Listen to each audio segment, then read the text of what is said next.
Yo, what is up, Senpai Army? Welcome back! It's your boy, the Masked Senpai Anime. And we got another reaction for you today. Today, we are reacting to Fan Theory, Did Jabba Have Sex with Princess Leia? Star Wars Exposed by Dash Star. So, let's get into it. Is this a drill or something?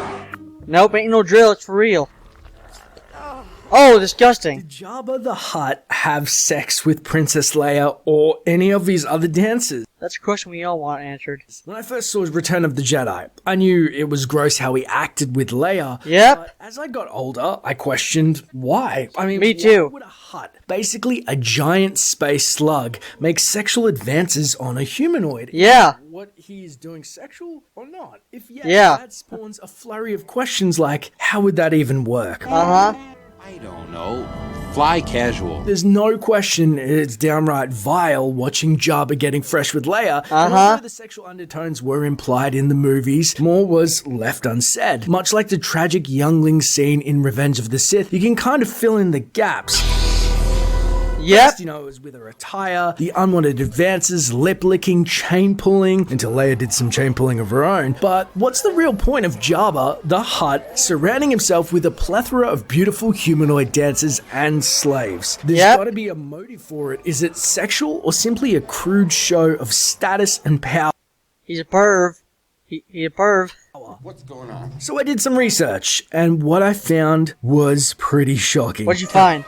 Jabba's affection for dancing girls is not common to all Hutts, seeing as Yeah. they were a different species entirely. It was more of a perversion, somewhat I knew isolated it. to Jabba. I knew Also it. revealed by Pablo Hidalgo at Celebration Anaheim that Hutts have separate sexes in canon, no longer being hermaphrodites. Wow. Star Wars Legends continuity, which Wow. means they had both sexes. So Jabba, being a specific Hutt who took pleasure in surrounding himself with bikini-clad dancing girls, Wow. but he wasn't actually necessarily the only Hutt to do so. In Legends, it was Okay. explained on numerous occasions that yes, in some manner, Hutts could and would have relations with humanoid creatures as far Ew. back as early as the Return of the Jedi novelization. Why didn't you tell me? When Leia was captured after a botched rescue of Han Solo, it was revealed in Tales from Jabba's palace to Leia's discomfort, Jabba licked her face with his over-exocentric tongue. She was then forced into replacing Ula as Jabba's favorite slave girl. Several of the Ew. dancers stripped her of her costume and put her slave costume on her in front of the audience. Now that's brutal. Wow. During this time, she was forced to wear a skimpy metal bikini costume and endure the shame and humiliation of being a captive of the Hutt. She Yeah. was kept beside Jabba on his large throne, kept on a metal leash. The night after a captivity in Tale of Boba Fett, she was offered to Boba Fett by her new master. However, Fett was not interested in the enslaved princess and went to sleep after arguing with her. Wow. That is what we learned of Leia in the Tale of Boba Fett. Basically, Jabba stripped her down and he was like, guess what, Boba? You're the best bounty hunter I have. You get first shot at her. And he said no, and then he got a little quarrel that pretty much confirms that Jabba was pimping her out somewhere. Wow. And it was shown that other Hutts were taken aback by Jabba's whims. In the Hutt's Gambit novel, it was said Arak was not one of those sybaritic Hutts who relished the pleasures of the flesh. True, he was a gourmet and often a gourmand, but he didn't maintain entire palaces filled with slaves to cater to his slightest or most perverse whim the way some Hutts did. So this is another Hutt that likes food, but not the perversions. Arak had heard that Gilead's nephew Jabba kept several female dancing humanoids of all things, on leashes near him at all times. Arak considered such indulgences distasteful and extravagant. This Djilic clan had always had a weakness for fleshy pleasures. Gilead's taste was better than Jabba's, but he enjoyed hedonistic excess just as much as his nephew. In the canon Rebel Dawn, Jabba admires a woman's figure,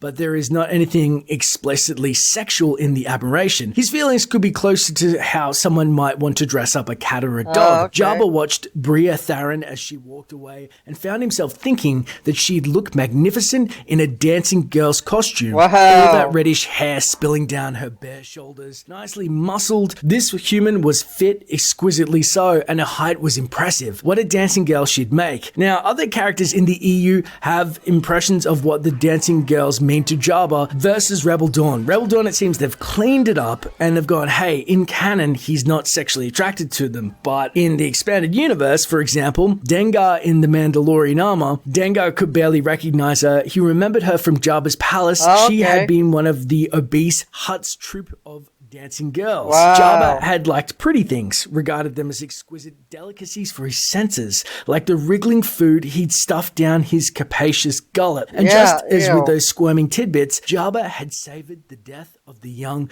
and the beautiful. So that heavier girl that we saw in Return of the Jedi, he liked watching them squirm, and it's something that Dengar took note of. And Porcellus in Tales from Jabba's Palace said Porcellus had never learned exactly what Jabba did with his pets, usually female, but always young, lithe, and beautiful, but he knew they seldom lasted long, and he'd heard some truly horrible tales from his friends and fellow slave Yana the Asgardian. At that moment, however, all the Hutt did was scoop up a fingerful of vegetable crepe stuffing and hold it out to her, and after a moment, with visible distaste, Ula licked the subtly flavored concoction from his slimy fingers. So we know that Jabba liked the power over humanoid creatures, like pets. In Return of the Jedi novel, when exploring the backstory of Ula specifically, things took a really dark turn for me, especially because that's a novelization about an actual film. It's now Legends, but this is, morbid. Jabba was immediately enamored with her and chained her by the neck to his throne as his personal property and slave girl. Ula was forced to dance for him as well as give pleasure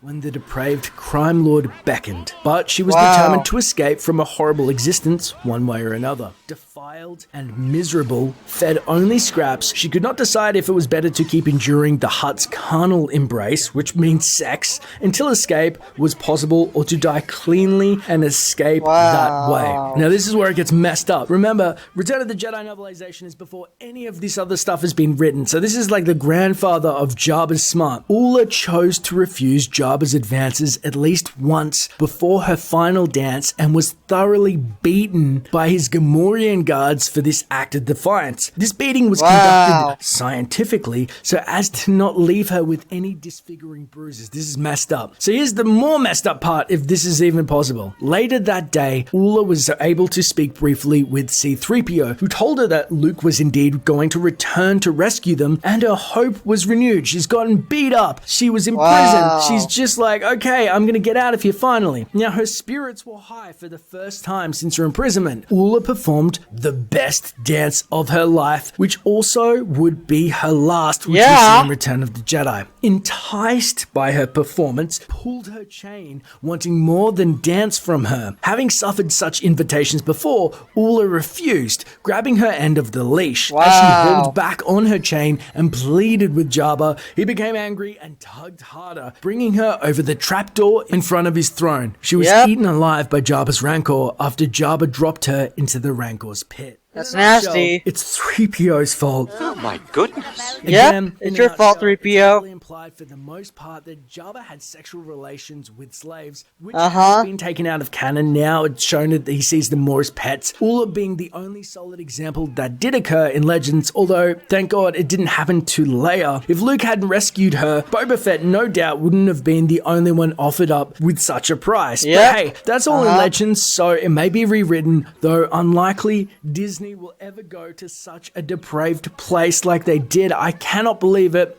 Whether it is the fan art or it is just the stories that I've told you, which are direct out of novelizations, this is pretty freaking intense. Anyway, the beauty of this video, it is just the start of the discussion. Our love for Star Wars surrounds and it binds us together. So let me know in the comments below. What do you think about all of this revelation? I mean, it's crazy because if you love Star Wars, I want to talk to you about it. It's simple as that, my friends. If you want to stay up to date with the latest Star Wars videos on origins, games, and theories, don't forget to use those force powers of yours and hit subscribe. And hey, leave a comment below about what you want to see in future videos. It may just get covered. Thanks for watching, and may the force be with you. May the force be with you. That was crazy. So that exposed some things about Jabba that were pretty disgusting. Anyway guys, I hope you liked this video, and I'll see you in the next video.